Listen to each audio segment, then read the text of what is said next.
आपने देखा होगा कि जब किसी मॉल में आप जाते हो, उस मॉल में पहला जो गेट होता है, उस गेट के अंदर से जब आप निकलते हो तो एक बीप की आवाज आती है, ठीक है, पिंग करके आवाज आती है और रेड बत्ती जलती है। तो बच्चे को लगता कहीं मैं कोई आतंकवादी गतिविधि तो नहीं कर रहा कि मेरे जेब में कोई ऐसी चीज होगी जो डिटेक्ट कर लिया। नहीं, उस दरवाजे के अंदर जब आप घुसते हो, उस दरवाजे का मकसद ये नहीं होता है कि आपके शरीर में कोई चाकू है, कहीं क्या छुपा के रखा, नहीं नहीं।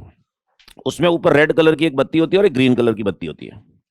जैसे आप उसको क्रॉस करते हो, उसमें जो बीप की आवाज आती है, इसका मतलब आपको उसने काउंट कर लिया।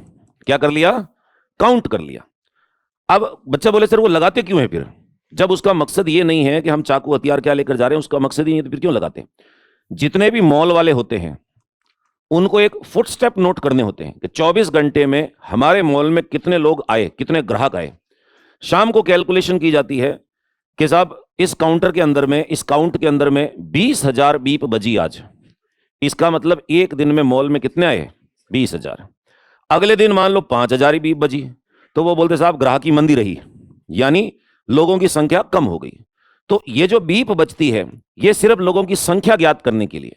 अब मैं इसको फिजिक्स की लैंग्वेज में बोलूं कि अगर मान लो एक दिन में 20,000 लोग इसके अंदर घुसे, तो उस मॉल का फ्लक्स कितना है? तो आप बोलोगे 20,000। तो फ्लक्स का मतलब क्या है? संख्या, नंबर होता है।